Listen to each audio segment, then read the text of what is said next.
in Fat Trel's career where you were like with Master P and No Limit for a short period of time, right?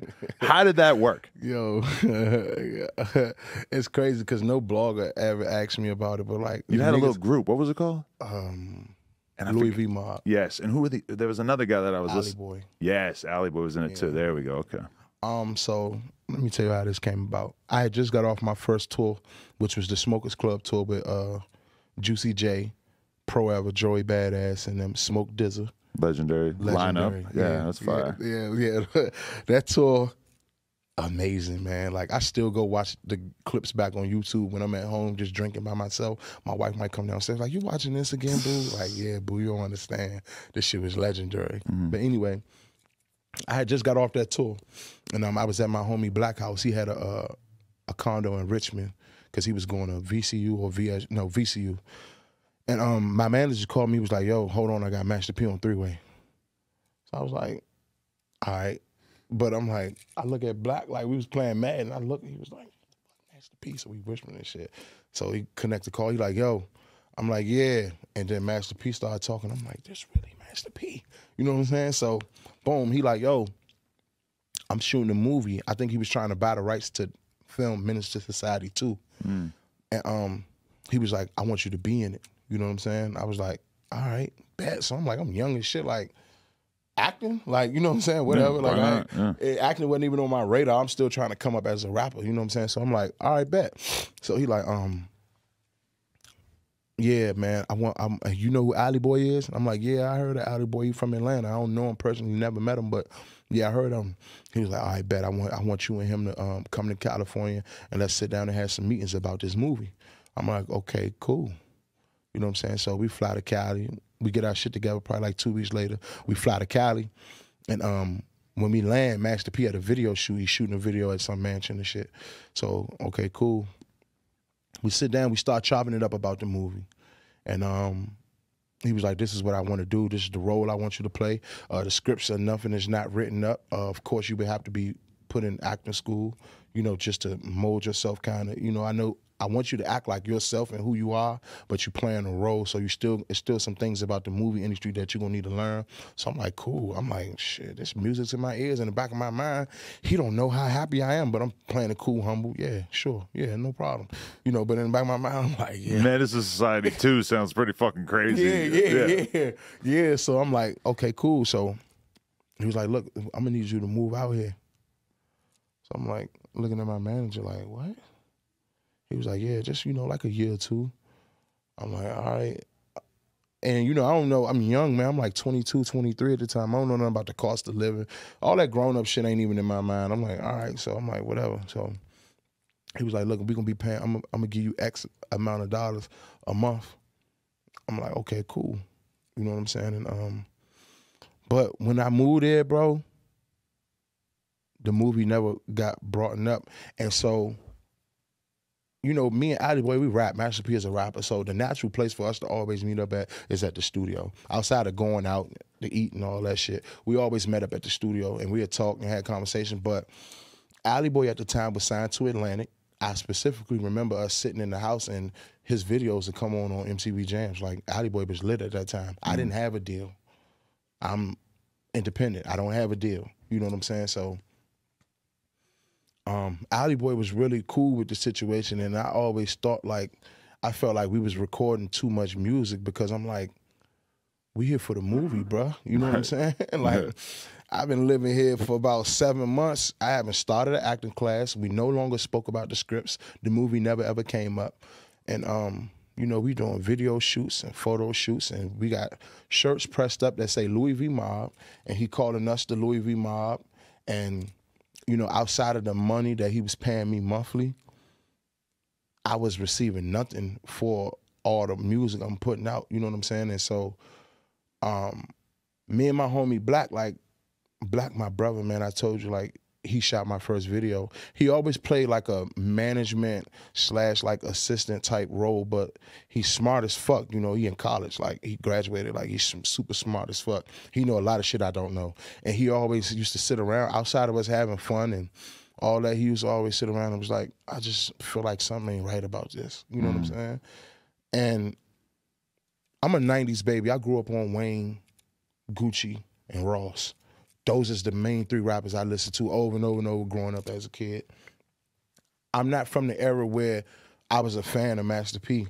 So it was always business with me. My manager was at that time, he was a super fan of Master P. A lot of things he seen, he let slide because he was a fan. And I was like, you know, I respect him as a businessman, you know what I'm saying? But I'm not a fan of his art, so I don't view him the same. I'm looking at him as a business, and technically we're not doing the business that we were supposed to be here for. And if this is like 2009, you're like 10 years removed from the height of Master P really having like a big presence in rap. Let's be real. Exactly, right. But he's still the still mogul, a legend, but for sure, mogul, yeah. Businessman, clothing company. He played in a couple NBA games, a lot of movies, sold millions of records. I respect him for that. You know what I'm saying? I would have respected it if he said, hey, you know, I want to shoot a movie and I want to like create a group with like me, you, and Alley Boy. I would have thought about it. Like, you know, that would have been a thought, but he never said that. And so we doing all these shows and shit, and he was doing shows that I think he did like A3C in Austin, where he headlined it, and like we performed a lot on that show. We didn't receive nothing. I ain't say nothing. In the back of my mind, I wanted to, but I ain't say nothing. And then the last straw was like Black had showed me that one of those albums was on iTunes. It was, you know, this is before Apple Music and Spotify and all that. Like the album was for sale on iTunes. And Alley Boy got a deal, so I'm like, Alley, you know about this? And he was like, nah, I ain't know about it. But shit, fucking nigga, we on an album with Master P. And I'm not salting Alley Boy down in no way, you know what I'm saying? I'm just saying that Alley Boy was getting money. He was booked heavily. Like I said, we used to sit down and he'd pop up on the TV screen like he was lit at that time. I wasn't where I wanted to be in my career, and I felt like I was kind of sort of wasting time out here doing this, you know what I'm saying? And then when I seen he put the album up without paperwork or without me getting anything from it, I just felt like that was wrong, you know what I'm saying? And so that was around the time where my Brody had killed himself. He killed himself while fucking with them shrooms. He died in New York. He was a friend of, I ain't gonna say his name, but he was a friend of Joey Badass, with the Pro Era crew. And he killed himself. And I remember saying, man, I'm gonna go to his funeral. And I said, man, I ain't coming back to LA. You know what I'm saying? That's what I said to myself. And I said that to Black, but I ain't tell my manager, I ain't tell P, I ain't tell Alley Boy or none of that. And I'm telling you, I left TVs, PlayStation, shoes, clothes. I left a lot of shit out there, and I went to the funeral in New York, and I just said, man, you know what? I ain't going back. And I just didn't go back. And my heart wasn't there at that time, and I was trying to do something else. I believe Sosa had just got his deal with Interscope, and I was looking for a deal, you know, or a large lump sum of money where I could take care of my family and be put into a situation where I can work and show how great of an artist I can be. And I felt like that situation wasn't providing me with that. And then when I left, I seen he had done an interview with like the Breakfast Club or something. I can't remember who it was. And it was him and Alley Boy. And they was like, yo, where Fat Trel at? And he was like, Master P said something like, you know, Fat Trel, man, he didn't have any patience. You know, he didn't believe in what I had going on. And, you know, he was just trying to get a deal. Like Fat Trel just trying to sign a deal so he could get some money. And I looked at that like, that was a form of disrespect. You know what I'm saying? And I ain't call his phone or nothing. I ain't had no conversation with him or nothing because I've been around P and I know what type of person he really is. And, you know, if I respected him as a man, I would have felt some type of way about it. But me knowing what type of person, like being around him and knowing what type of nigga he is, I was just like, I just let it slide. Like, fuck that shit. You know what I'm saying? It ain't that serious. And even though he lied to their faces. You know what I'm saying? Because there was never supposed to be a Louis V mob. We was never supposed to record a single record together. That was not in the plans. Yeah, that's pretty fucked up because that was the time in your career where you had the most momentum, and you, like, realistically, that opportunity cost of kind of going and doing this other weird thing and sort of confusing your fans and not putting out your own content. I mean, that definitely probably wasn't great for your career at that time. Exactly. Yeah. Want a second income stream? Because if you can download an app from the App Store, then you can now build a Exactly, and I understood that. And you know, I'm new in this, at this time, I'm new in this music game, but every day I'm learning more and more, and I'm meeting people and I'm shaking people's hands, and I'm finding out that, you know, he was telling labels that, nah, he signed a No Limit, he's a No Limit artist. That wasn't true. Never signed a single document with Master P. You know what I'm saying? So it's like, once I left and people knew that I wasn't fucking with him no more, that's when all the labels were coming like, yeah, so how did you get out of it, man? Like, you know, he's usually difficult with his artists. And I'm like, I was never a No Limit artist. We never did paperwork. And they was like, really? Even, you know, if you remember, I just got signed to Maybach after that. And Ross was like, man, that nigga told me you was his artist. I'm like, no, I don't have no legal contract paperwork with him. I never did any. Because there is a thing in the music industry where as soon as you find out, like, everybody will be swarming around an artist, and then they find out he signed, and they're all like, oh, all right. They just give up. Like, you just hear that he signed to somebody, and they just give up. All right, fine. You got him. Cool. Yeah, so that was a weird time for me, man. But you know, it is what it is. It's crazy because it makes me think about his son kind of going at it with him in the media and everything, and his son kind of saying like, "This is bullshit." Like he was like, a lot of this stuff that y'all believe about him is kind of a mirage. Yeah, which has been kind of so when I read that, of course I would never. I'm the type of nigga, you know. I know what I know. I know what I know about a lot of these niggas and women. So when I read it.